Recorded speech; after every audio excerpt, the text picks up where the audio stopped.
this is Rachel. Welcome back to Toward Wellbeing. Today is another video in my series on bringing mindfulness into your child's day, and it's the second one on relaxation breathing and how to really encourage that in our children. So the previous video talked about some of the science behind why relaxation breathing is so valuable for all of us, but essentially what it does is calm breathing sets off our parasympathetic nervous system, which is the system in our body that tells us that we're calm and we're safe and that we're okay. So breathing does that. It tells our body that we're safe, it gets our oxygen levels right. So it's a nice practice to bring into your day. But as I said, watch the other video if you want some more information. And there was another walkthrough of an activity that you can do with your child to teach them about relaxation breathing.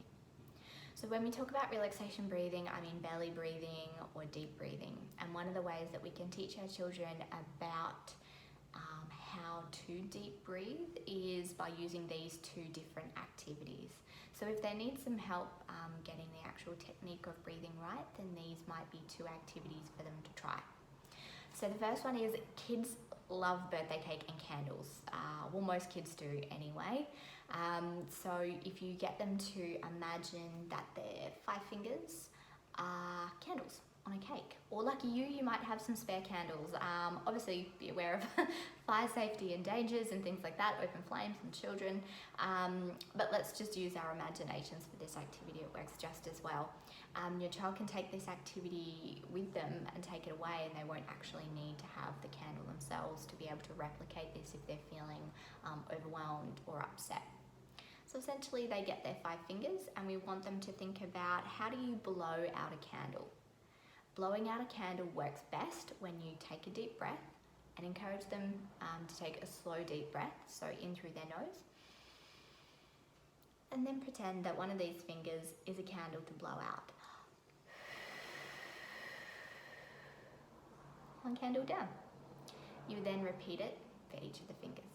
So breathing in through the nose, and blow out the second candle.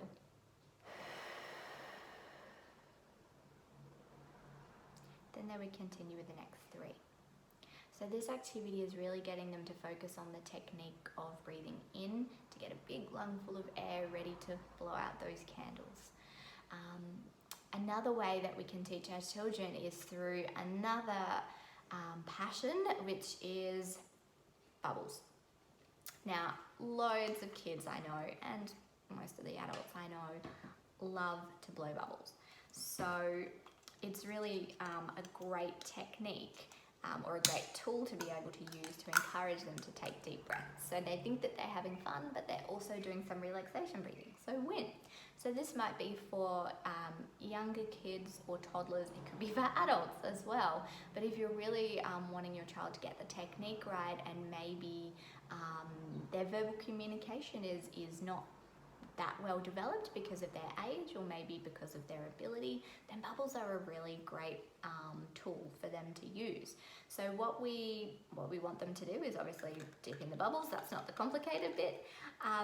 And again, like with the candle breathing, the way that you can make the biggest bubble possible, which is what we want them to do. We want them to see if they can make a really big bubble, is calm, slow breath in through the nose, and then out through the mouth.